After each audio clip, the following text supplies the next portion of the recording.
Hello বন্ধুরা, আমি শ্রেয়া। আশা করি তোমরা ভালো আছো। আমিও খুব ভালো আছি। তো আজ আমি চলে এসেছি জয়চণ্ডী মায়ের মন্দিরে। জয়চণ্ডী মায়ের মন্দিরে এসে পুরো ব্লগটাই আজকে তোমাদের সঙ্গে শেয়ার করবো, এই মিনি ব্লগে। তো কেমন হয়েছে অবশ্যই কিন্তু কমেন্ট করে জানাবে। তো অন্যবারে আমি ছোট ছোট ব্লগগুলো ছেড়েছিলাম তোমাদেরকে, তো তা থেকে অনেক ভালোবাসা পেয়েছি, তাই জন্য এবারেও এই মন্দিরের ভিডিওটা চালাম। আর মন্দিরটা কত বড় জায়গা নিয়ে তোমরা তো দেখতেই পাচ্ছ। আর মন্দিরটা চলো তোমাদেরকে ঘুরিয়ে দেখাই। তো ফার্স্টেই আমি এসে পড়েছি আর একটু ঘন্টাটা বাজিয়ে নিলাম। মাকে দর্শন করতে এসেছি আর ঘন্টা বাজানো তাই কখনো হয়? আজ এত সবাই মিলে ব্যান্ড পার্টি বাজিয়ে বাজনা করে কেন এসেছিলাম সেটাই তো তোমাদের বলা হলো না। চলো সেটাই তোমাদেরকে এখন বলবো। আমার ভাইপোর আজকে মানত ছিল, তো এই কারণেই আমরা চলে এসেছি এই মন্দিরটাতে। আর এই মন্দিরটা আমাদের বাড়ি থেকে খুবই কাছে, তোমরাও চাইলে একবার ঘুরে যেতে পারো। এখানে 100 টাকার থালির সেট নেয় খাবার খাওয়ার জন্য। তো এতে মাছ, তরকারি অনেক কিছুই দেয়, 5 রকমের জিনিস হয়তো দেবে। তো খুবই ভালো। পাশে একটা পুকুরও আছে, প্রতিষ্ঠিত পুকুর। তো আমরা সবাই মিলে খুব মজা করছিলাম। আর এটা হচ্ছে আমার ভাইপো। আমার ভাইপোকে কত সুন্দর দেখতে, দেখতেই পাচ্ছ। কি গাইস, মন্দিরটা কোথায় জানতে ইচ্ছা করছে? হ্যাঁ হ্যাঁ, জানি কোথায় জানতে ইচ্ছা করবে। যাই হোক, বলে দিচ্ছি, এটা হচ্ছে উদয়নপুর শিবপুর। তো উদয়নপুরে এসে তোমরা শিবপুর একটা টোটো ধরে চলে আসবে, তাহলে দেখবে এই মন্দিরটা দেখিয়ে দেবে, বলবে জয়চণ্ডী মায়ের মন্দির কোন দিকে।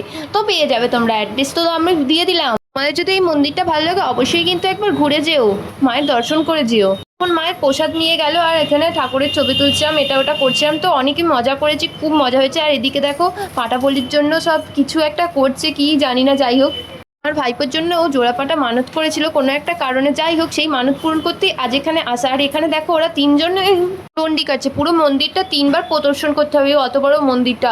দেখো বাচ্চাটাও করছে। তো 3জন মিলে, বাবা মা ছেলে সবাই মিলে দণ্ডি কাটছিল। তো তারপরেই আমি চলে এলাম মন্দিরের আশেপাশে। মন্দিরের আশপাশটাও তো ঘুরে দেখতে ইচ্ছা হয়। মন্দিরের আশেপাশের বাড়িগুলোতে দেখলাম যে এত সুন্দর ব্যবহার খুবই ভালো। আর মন্দিরের পাশাপাশি নিরিবিলি এলাকা, বেশ ভালো লাগবে মন্দিরটা এসে।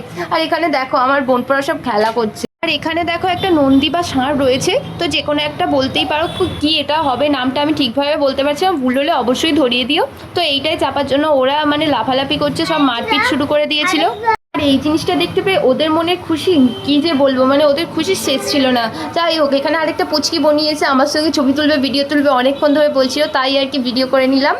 তো এখানে বসে বসে আমাদের খুব খিদে পেয়ে গেছিলো, বিস্কুট খেয়ে নিলাম। আমার কোন পেটে ঘুমিয়েও পড়ছিল। আর এখানে চলে এসেছে, দিন ছিল অন্নপ্রাশনও, তো তাই জন্যই চলে এসেছে অন্নপ্রাশনে মায়ের কাছে দর্শন করিয়ে নিয়ে যাওয়ার জন্য। কথাই তো বললাম, কিভাবে গেছিলাম সেটাই তো বলা হলো না। তো আমাদের যাওয়ার সময় প্রচুর জার্নি করে যেতে হচ্ছে। প্রথমে তো ভেবেছিলাম সবাই হেঁটে হেঁটে যাবো, তো সবাই হেঁটে হেঁটে অনেকটাই এসেছিলো। আর এই গ্রামটা না অনেকটাই দূর আমাদের বাড়ি থেকে, তো সেই কারণেই যেতে পারে অনেকে হেঁটেছিলাম। তারপর যেই কাছাকাছি চলে এসেছি আমি আর হাঁটতেই পারছিলাম না, প্রচণ্ড পায়ে লাগছিল আমার বৌদির। যাই হোক, তারপরে টোটো চেপে পড়েছিলাম।